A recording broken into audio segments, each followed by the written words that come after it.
guru-guru penggerak yang sudah dinilai wajar dan pas jadi kepala sekolah dan nanti programnya dibantu. Dan itu harus lebih khusus supaya bisa mentransformasikan ilmunya kepada anak-anak didik kita, ke guru-guru di samping kiri kanannya, sehingga program Kemenristek itu bisa berjalan sesuai dengan apa yang menjadi harapan Pak Menteri. Dan kemudian tugas-tugas kita adalah mensosialisasikan ke seluruh sekolah-sekolah yang ada di Kabupaten Lombok Tengah. Saya kembali ke sirkuit. Kita masyarakat Lombok Tengah dapat 15% dari pajak hiburan. Ada orang beli tiket 15 juta, kita dapat 15%. Besok ada orang beli tiket 15 juta satu tiket, dapat 15%. Tidur-tidur kita dapat uang. Tapi uang itu juga harus dimanfaatkan semaksimal mungkin untuk kemaslahatan orang banyak. Seluruh kepala dusun kita belikan sepeda motor.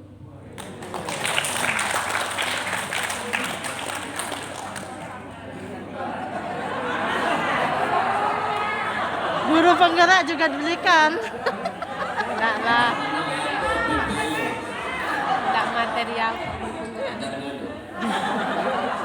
Seluruh kepala dusun kita berikan sepeda motor. Guru penggeraknya.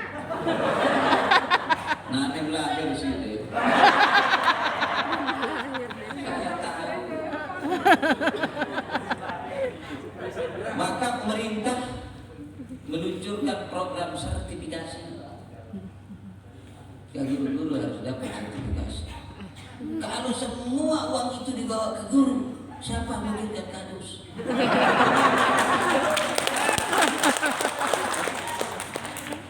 Fungsinya sepeda motor itu bukan untuk kadus, tapi untuk masyarakat di kekadusan itu. Ada orang meninggal bisa kita pakai, ada orang manten kita beritahu tetangga dan lain sebagainya, orang sakit dan lain sebagainya bisa kita pinjam. Lalu kemudian banyak hal yang harus dipikirkan. Tidak ada di Nusa Tenggara Barat ini orang memberikan gaji kepada marbot masjid. Tidak ada. Tahadus bin nikmah, kita tidak sombong. Iya. Begitu kita selesai sholat Jumat, Assalamualaikum, zikir, doa, kemudian kita pulang dan tidur. Kita tidak pernah berpikir siapa yang gelar tikar itu, siapa yang bersihkan masjid itu sehingga saya khusyuk sholat dan lain sebagainya. Maka marbot masjid juga harus dipikirkan. Memang marbot masjid ini dapatnya sedikit-sedikit, tapi jumlahnya ada 1.642 masjid. Para musuh itu rata-rata gajinya 2 juta lebih. Memang 2 juta, tapi pengalinya banyak, 1.825 kepala musuh. Banyak. 1.585 kali dia 30 miliar. Lalu kemudian begitu kawasan ekonomi khusus ini ada, maka tamu-tamu kita alhamdulillah banyak. Hampir 100.000 satu kali lipat, 50.000 satu kali lipat. Kalau orang datang ke Lombok Tengah beli nasi bungkus, dalam satu nasi bungkus itu isinya 1 biji telur, kemudian 1 irisan daging. Kita bisa hitung berapa ribu ton beras, berapa ribu ton daging, berapa ribu ton sayur mayur, berapa ribu biji telur akan habis di Kabupaten Lombok Tengah, sehingga pergerakan ekonomi ini akan semakin bagus. Amin. Kalau ekonomi ini sudah semakin bagus, pasti pendapatan asli daerahnya semakin bertambah. Kalau pendapatan asli daerahnya semakin bertambah, maka insya Allah guru-guru juga akan sejahtera. Saya hari ini, mohon maaf, instruktur dihadapkan dengan persoalan PP 49. Kepala daerah tidak boleh menelurkan SK honorer.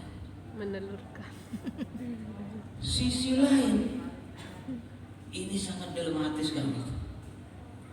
Kepala daerah itu tidak boleh menelurkan SK honorer. Sisi lain, persyaratan sertifikasi itu harus harus surat keputusan bupati. Coba bayangkan sakitnya. Kalau ini tidak diketahui oleh guru, kita tidak jelaskan, dikira kita tidak mau membantu mereka. Katanya ingin mencerdaskan kehidupan berbangsa dan bernegara, dan setiap orang bersamaan kedudukannya dalam hukum dan pemerintahan, dan wajib menjadi hukum dan pemerintahan itu tanpa terkecuali, dan harus memberikan jaminan pendidikan yang layak bagi setiap orang. Itu katanya. Tapi kita sendiri susah sekali. PP 49 mengatakan bupati kepala daerah tidak boleh menelurkan surat keputusan untuk tenaga honorer. Betul ya Pak Kadis? Coba bayangkan.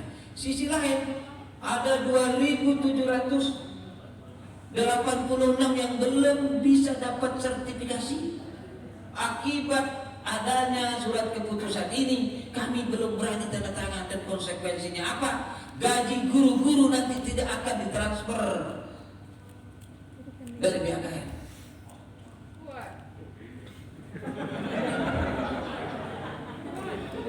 Sebenarnya ada 4 acara hari itu, tapi saya harus hadir di sini sendiri.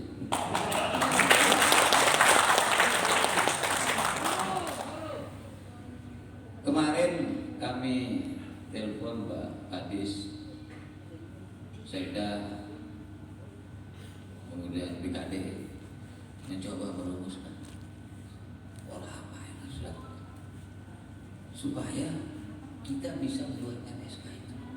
Karena kasihan sama guru. Tahu guru banyak juga tetap sekolah guru. Tapi kalau banyak begini, maka luar biasa program pemerintah ini terhadap kegiatan-kegiatan guru penggerak yang nantinya mampu menggerakkan, mentransformasikan ilmunya kepada anak-anak kita dan guru-guru di samping kiri kanannya, sehingga kita yakin nanti Indonesia ini akan semakin baik dan semakin bagus di masa depan. Saya sendiri merasa rugi tidak bersekolah ke langit, karena memang keadaan saya merasa rugi karena kondisi dan keadaan. Kalau saya saya tidak mau bersekolah di Indonesia, keluar negeri. Tapi bagaimana pulang sekolah, tidak ada makan, kita cari ubi sampai tangan kita kena cangkul oleh kakak kita karena kondisi dan keadaan. Hari ini sungguh luar biasa, sungguh hebat. Orang mau sekolah tidak ada yang tidak punya sepeda motor, tidak ada yang tidak punya tas, sepatu dan lain sebagainya. Kita zaman-zaman itu ada luar biasa, kami menjadi kolektor kemana-mana. Namun kita harus berjuang untuk siapa? Untuk diri kita, keluarga kita, masyarakat kita, bangsa kita. Mudah-mudahan guru penggerak ini sebagai exercise, contoh-contoh di masyarakat kita, sehingga nanti apapun itu, itulah sebabnya saya menyampaikan, kalau sudah layak Pak Kadis yang 30 itu jadikan kepala sekolah, lalu kemudian paket dan golongannya tentu harus sesuaikan. Kita tidak mau salah akan aturan. Nah, lalu kemudian dibuatkan kegiatan Pak Kadis nanti di hari pendidikan itu mungkin bisa diberikan reward untuk menyemangati. Enggak sampai 100 juta itu Pak Kadis.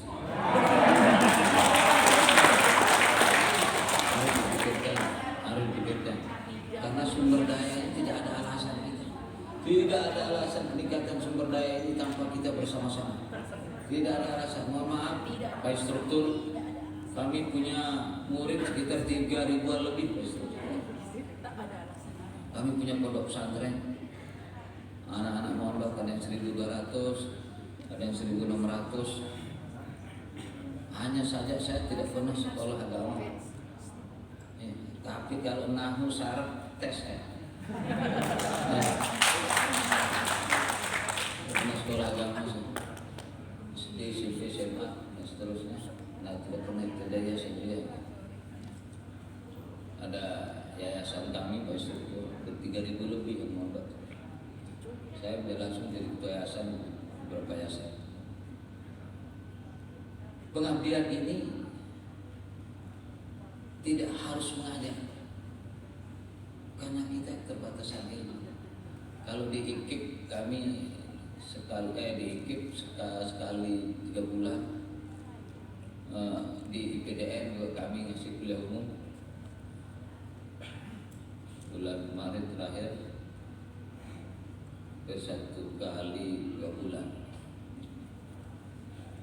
Ya macam-macam. Karena terbatasan ilmu, saya minta temanya. Kita gelut mereka, tapi mereka menjadi orang pintar.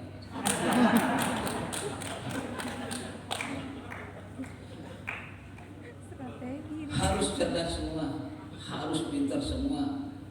Saya pernah cerita supir dengan majikannya, itu sama-sama bodoh dan sama-sama pintar.